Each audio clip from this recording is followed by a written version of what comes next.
नमस्कार विद्यार्थ्यांनो, 2 दिवस झाले मी आपल्याला काही व्हिडिओ टाकू शकलो नाही। आज आपण हा जो 1.4 मधील प्रश्न आहे, क्वेश्चन नंबर 3, हा ॲक्टिव्हिटीला पण येतो आणि असं नुसतं फक्त सॉल्व दॅट असं पण येतो। त्यामुळे आपण ॲक्टिव्हिटी आधीच मी तुम्हाला पाठवलेली आहे, आज आपण ते सॉल्व दॅट करूया। बरं, क्वेश्चन सोपा आहे, डायग्रामची गरज नाही आहे, डायग्राम काढायची आवश्यकताच नाही आहे।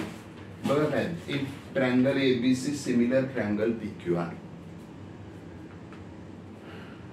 Area of triangle ABC 80 centimetre, 80, area of triangle PQR 125, then find AB's PQ. अशा प्रकारे आपल्याला हा प्रश्न दिलेला आहे। हा प्रश्न तुम्हाला माहिती आहे का कशावर आधारित आहे? तर area of ratios of two similar triangle. Similar triangle असलं की ratio of areas is equal to, side घेतली तर साइडचा स्क्वेअर घ्या, हाईट घेतली तर हाईटचा स्क्वेअर घ्या, फक्त या बाजूला राईट साइडला स्क्वेअर घ्या।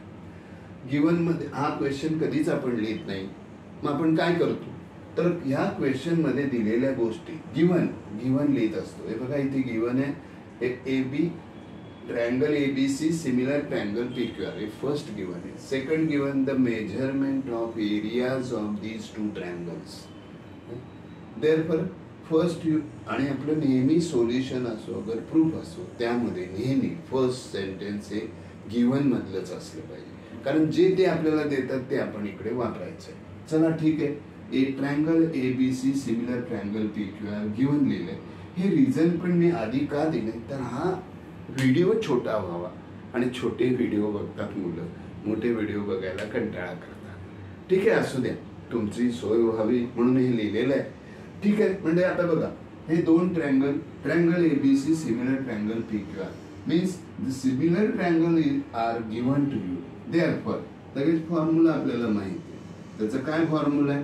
The area of ratio ABC, area of triangle ABC upon area of triangle PQR is equal to, त्यांनी साइड विचारलेला आहे, मग साइडचा स्क्वेअर, मग AB स्क्वेअर, बघा AB घेतलं तर PQ आला पाहिजे, PQ square, theorem of areas of similar triangles.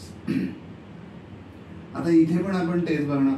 आता काय झालं, हे झाल्यानंतर जेव्हा आपण फॉर्म्युला लिहितो, त्याची नावं लिहितो, तेव्हा ह्यामधील हे बघा किती टर्म आहेत, 1 2 3 4, या प्रत्येक टर्म त्याचं मेजर तुमच्याकडे मागतं, आणि ते मागताना काय म्हणतंय, दादा दीदी माझं मला खाऊ दे। तर बघूया आपण एरिया ऑफ ट्रायंगल एबीसीचं खाऊ आहे का? हो आहे, हे बघा, मग आपण देऊन टाकूया त्याला 80।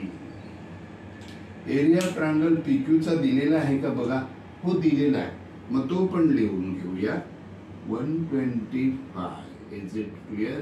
ओके, आता इथे काय देणार, आणि इथे एबी पीक्यू विचारले, म्हणजे या दोघांचे दिलेल्या नाहीयेत, चेक करा तुम्ही, नाही दिलेल्या, मग त्याचं दिलं नाही ते आपण काय आपल्या खिशातलं देणार आहोत ना, दिलं नाही ते आपण देणार आहोत त्यांना। ठीक आहे, ह्याला आपण ना 5 ने डिवाइड करूया। त्याला 5 ने डिवाइड केलं तर इथे 16 येते, 5 1 जा 3 राहिले, 30 झाले, 5 36, 5 दुने 10, 2 राहिले, 5 25, म्हणजेच इथे आलं 16/25 is equal to AB square upon PQ square. मग आता बघा हे स्क्वेअर आहे, आपल्याला स्क्वेअर नको आहे, मग आपण इथे लिहितो टेकिंग स्क्वेअर रूट, म्हणजे याचा 60चा कोणाचा स्क्वेअर रूट आहे हा, म्हणजे 16 कोणाचा स्क्वेअर रूट आहे 4चा, म्हणजे तो कोणाचा स्क्वेअर आहे, हा कोणाचा स्क्वेअर आहे 5चा, हा कोणाचा स्क्वेअर आहे एबीचा, म्हणजे मी इथे फक्त एबी लिहिणार, स्क्वेअर नाही। हा कोणाचा स्क्वेअर आहे PQचा, मी इथे फक्त PQ लिहिणार, आणि मग इकडे आन्सर लिहूया AB's PQ is equal to 4:5। Finish. विद्यार्थ्यांनो, शेअर करा, डिस्क्राईब करा, काय ते का असे करायचं ते करा, पण हा दोन वेळा एकदा वाचा, एकदा बघून लिहून काढा, आणि नंतर न बघता लिहा, तो फेट होऊन जाईल। एकदा वाचलं तरी तुम्हाला आरामात लक्षात येईल, वहीतनं वाचलं किंवा बघायला मिळालं तर, आणि तुम्ही चांगल्या गुणाने पास होणार, हीच तर माझी इच्छा आहे। बाय।